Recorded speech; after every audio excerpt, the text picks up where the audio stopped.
কৈছে ইনষ্টেমা বুলি কৈছে, পেপাৰত মিডিয়াত ওলাইছে এইবিলাক কথা। সেইকাৰণে কৈছোঁ কংগ্ৰেছ এতিয়া নিৰ্দিষ্ট এলেকাত দৃশ্যমান, নিৰ্দিষ্ট ভৌগোলিক অঞ্চলত দেখা পোৱা যায় কংগ্ৰেছক, আৰু নিৰ্দিষ্ট কিছু সম্প্ৰদায়ৰ মাজত কংগ্ৰেছক দেখা পোৱা যায়। গতিকে কংগ্ৰেছৰ খিলঞ্জীয়া মানুহৰ প্ৰতি কোনো শ্ৰদ্ধা নাই, খিলঞ্জীয়া মানুহৰ প্ৰতি তেওঁলোকৰ কোনো আৱেগ নাই, খিলঞ্জীয়াৰ সংস্কৃতি, খিলঞ্জীয়াৰ সভ্যতাৰ প্ৰতি তেওঁলোকৰ কোনো সংবেদনশীলতা নাই।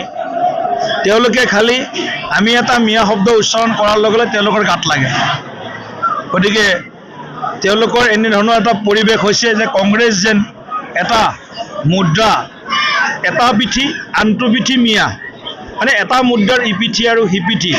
কংগ্ৰেছ আৰু মিয়া এটা মুদ্ৰাৰ ইপিঠি আৰু সিপিঠি সদৃশ হৈছে।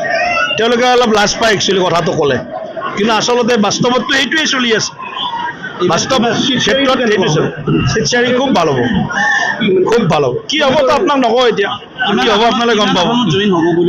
আমি 126খনত খেলিম NDA, 126খনত। চাওক, কৰ্তন হয়নে নহয় আজিৰ দিনত কোৱাটো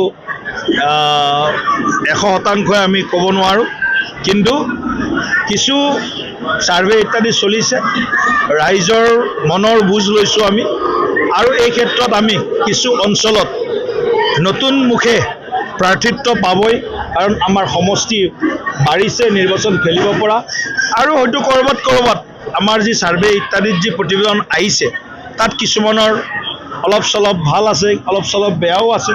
গতিকে আমি চাম, আমি ইয়াত এইবাৰ টিকট দিওঁতে কোনো কম্প্ৰমাইজ নাই। যোনে বৃহৎ মাৰ্জিনত জিকিব আৰু যাক ৰাইজে বিচাৰিব, পৰিৱৰ্তন কৰিব লাগিলে পৰিৱৰ্তনো কৰিম, ৰাইজে বিচৰাজনক, ৰাইজে সমৰ্থন কৰাজনক আমি প্ৰাৰ্থিত্ব প্ৰদান কৰিম।